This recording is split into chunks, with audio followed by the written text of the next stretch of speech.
Tajpur cement factory में truck और दबालक बीच दबला से झारखंडक एकटा मजदूरक मौतक समाद आबि रहल अछि। जी हाँ, सरसौना स्थित सीमेंट फैक्ट्री में गत राति बैग कयल जा रहा ट्रक और देवालक बीच दबला से झारखंडक एकटा मजदूरक मौत भ गेल।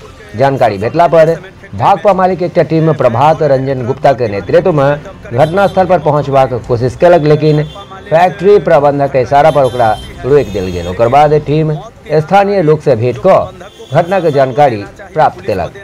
जानकारी के अनुसार मृतक के पहचान झारखंड के पलामू जिला निवासी भोला चंद्रवंशी के 22 वर्षीय पुत्र सूर्यकांत कुमार के रूप में भेल है कि ताजपुर के सरसौना स्थित सीमेंट फैक्ट्री में बैक हो रहे ट्रक और दीवार के बीच में दबकर एक मजदूर की मौत हो गई।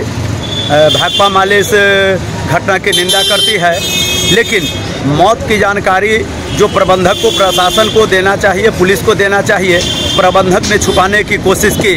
ये संजोग है कि एक मजदूर के द्वारा ही कोई लोग बाहर घूम रहे थे, उसको जानकारी दे दी गई और प्रशासन को जानकारी हो गई। इससे पहले भी लगातार यहाँ पर जो मौत होती रही है, यहाँ छुपाने की कोशिश की जाती है। यह निंदनीय घटना है।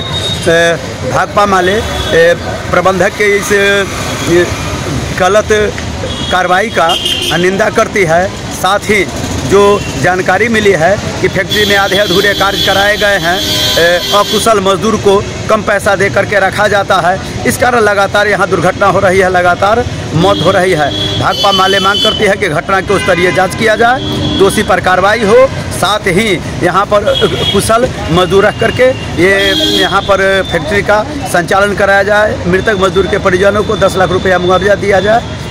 सोलन प्रशासनिक प्रखंड सचिव भाकपा माले ताजपुर।